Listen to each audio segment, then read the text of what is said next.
Forget all the complicated tests and procedures. A simple blood test could predict your likelihood of certain diseases way in advance, meaning that you can prevent them from even developing in the first place. Sound a bit far-fetched? Well, thanks to advanced analysis technology, this may very well be the case in the near future. Hey, I'm your host Regis, and I'll be bringing you the latest updates from the medical and political worlds, and wins for humanity and the environment. All this positivity will be sure to put a spring in your step for the rest of the day. Here are 7 incredible stories from around the world. From the first ever climate change act in South Africa to a heartwarming mountain rescue. For our first story, we have some positive news to share all the way from Thailand, where there's been an astounding 250% increase in the number of tigers. That's a phenomenal comeback for the endangered tigers. Experts say that numbers have increased from 40 to 140 in Thailand's Western Forest Complex, also known as WEFCOM.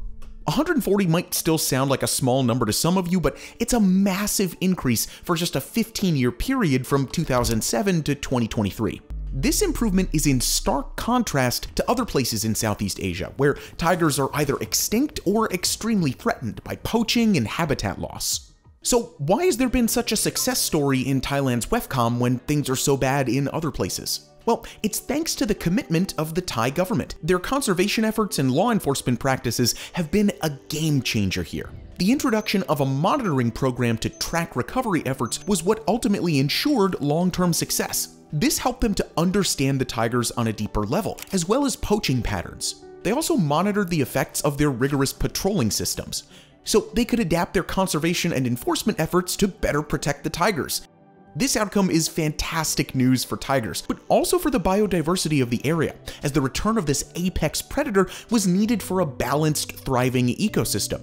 The monitoring work also showed that the tiger's 2 main prey species, sambar and banteng, which are species of deer and wild cow, have doubled in numbers in this period. The recovery of these once threatened forested areas is astonishing and an inspiration for the world of conservation. It just goes to show what can be achieved through collective effort and long-term commitment. And speaking of inspiration, worms have inspired scientists in the creation of an internal band-aid. That is not a sentence I ever thought I would say.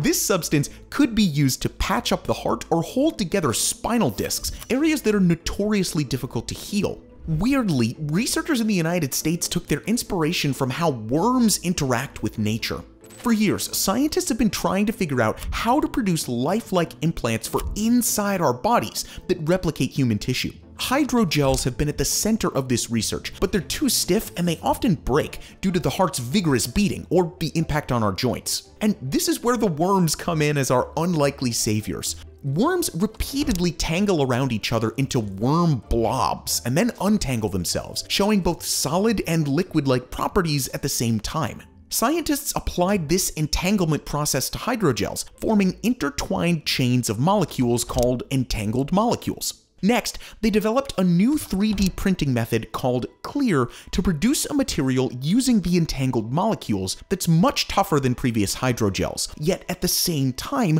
super flexible. Now, testing has shown that this substance sticks and conforms to both organs and human tissue, an incredible feat that's never been achieved before. Thanks to the unique qualities of 3D printing, these band-aids can be customized to meet each patient's very specific needs.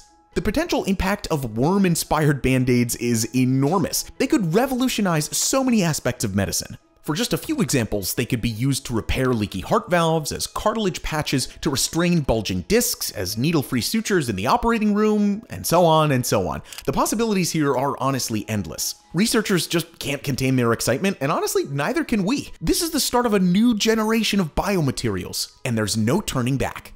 There was also no turning back for the hikers in Jasper National Park, who were led to safety by an 18-year-old woman.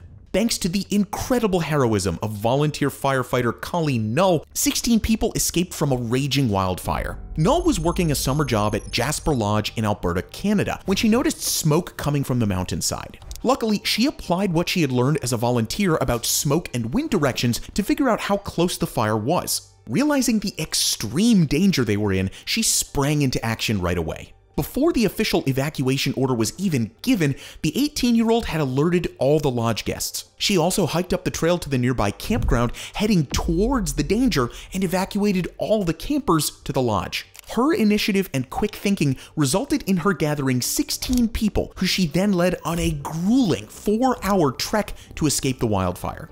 Hikers described how the smoke was so intense that it made their eyes burn and that ash was falling the entire time. My eyes were burning. There was ash falling constantly. The sky was bright red. It wasn't black. It was red when you looked up. They owed her their lives, stating that Null was an amazing leader throughout it all. She was an amazing leader and was just making sure that everyone was working together. Null recalled that a recent trip up the trail where they had cut 67 logs to clear the path proved crucial in leading her group to safety. During the evacuation, she managed to navigate the route by following these logs. After miraculously reaching the bottom of the trail, she then drove all 16 of the hikers out of the danger zone in her pickup truck. What an absolutely incredible young woman. After recovering from the ordeal, Null said that the experience fueled her desire to become a professional firefighter, and hearing this heartwarming story, I'm sure nothing will stand in her way. Let's hope nothing stands in the way of the Spanish government either, as they start the process of declaring a marine national park.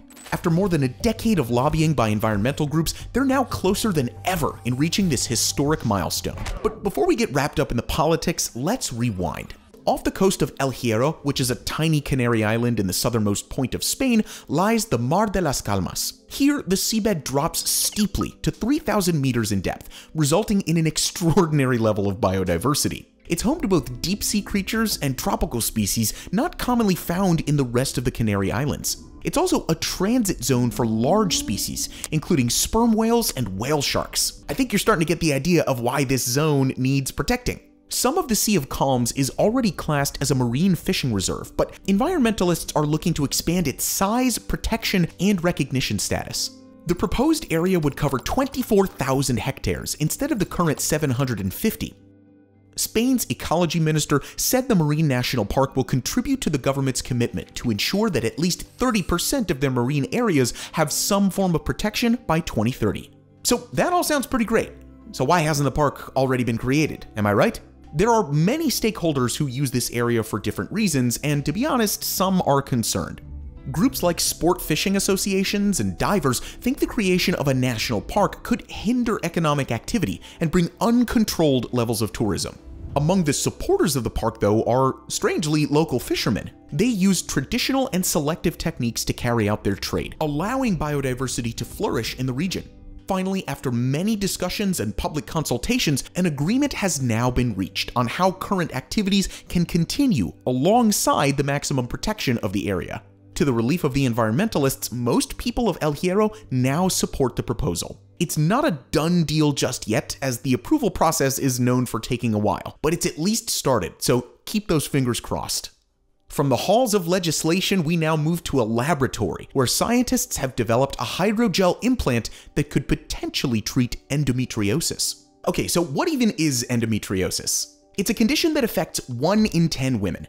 Despite the amount of women it affects, though, little is known about it due to a lack of research, which is honestly kind of messed up. It's thought that endometriosis is caused by blood flowing back into the fallopian tubes during menstruation. The blood can contain cells from the lining of the uterus, which can then settle in the abdominal cavity, causing inflammation, pain, and the formation of scar tissue. So the next question is, how can a hydrogel prevent this condition? Well, this tiny 2 millimeter long hydrogel implant is non-surgically inserted into the fallopian tubes. The great thing about hydrogels is that they swell when they come into contact with liquid. So once they're in place, the implant interacts with bodily fluids and swells, blocking off the fallopian tubes. The study found that the hydrogel successfully stopped the backflow of menstrual blood, including endometrial cells. Now, the final piece of good news here is that unlike some other methods, with the hydrogel implant, an invasive operation is not needed to reverse the procedure. Instead, if a woman decides she no longer wants the implant, it can easily be destroyed by using ultraviolet light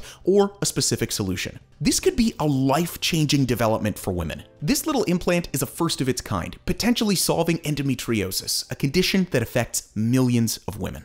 And now onto another first of its kind, as South Africa has passed their first ever Domestic Climate Change Act. Signed into law by President Ramaphosa, this act will set limits for large greenhouse gas emitters. It'll also require every town and city to provide a response plan to meet the new standards. Through this groundbreaking milestone, the government aims to encourage sustainable development and the transition away from a society reliant on carbon.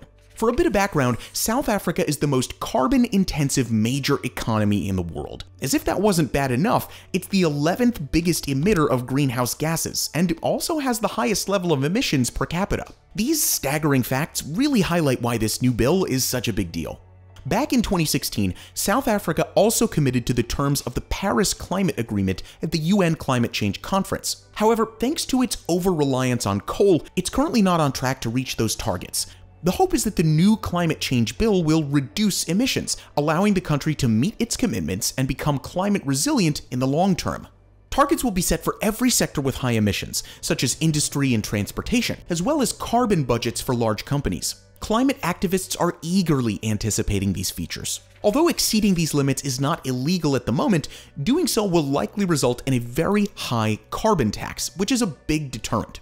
All in all, the passing of the climate change bill is a good step for South Africa. It sends an important message from the South African government. Tackling climate change is now high on the agenda.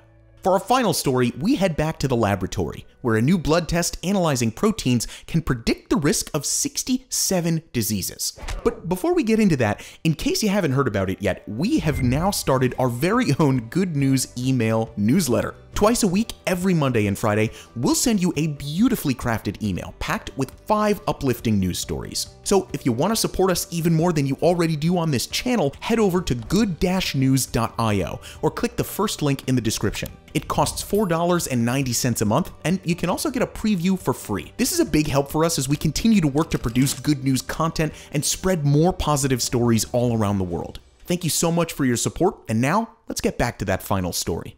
This new blood test is massive news, and we can't express how crucial this could be for so many people. So, researchers from a United Kingdom project involving several universities analyzed blood samples from 40,000 participants. Using advanced analytical techniques, the scientists looked at a range of proteins in each sample and compared them to subsequent diagnoses of different diseases. From this comparison, they developed a protein signature for each disease, a group of 5 to 20 proteins that proved the most important for prediction. Put simply, without all the medical jargon, out of the thousands of proteins in our blood, the levels of certain ones are linked to specific diseases. So I know what you're thinking. Come on, tell us what diseases it predicts. So there are too many to mention them all, but we can say that protein signatures were especially good at predicting the onset of non-Hodgkin's lymphoma, pulmonary fibrosis, motor neuron disease, and multiple myeloma, a type of bone marrow cancer. Developments in the prediction of these are just crucial, and this is for 2 major reasons.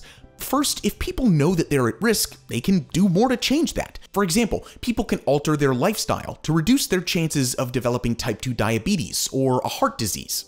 Second, high-risk populations for these diseases can be screened early, which could lead to earlier diagnoses. As we all know, an earlier diagnosis generally means more treatment options and a higher chance of survival. Researchers still have some more work to do, such as validating these outcomes on other population groups, but the progress they've made so far is just incredible and something to be celebrated, which is why we're mentioning it here. The hope is that soon, thanks to a simple blood test, we can get ahead of certain diseases and have a much greater chance of successfully beating them. Well, that's all from us here at Good News for today. If you enjoyed this episode, make sure to subscribe to the channel. Thank you so much for watching, and as always, we'll see you in the next video.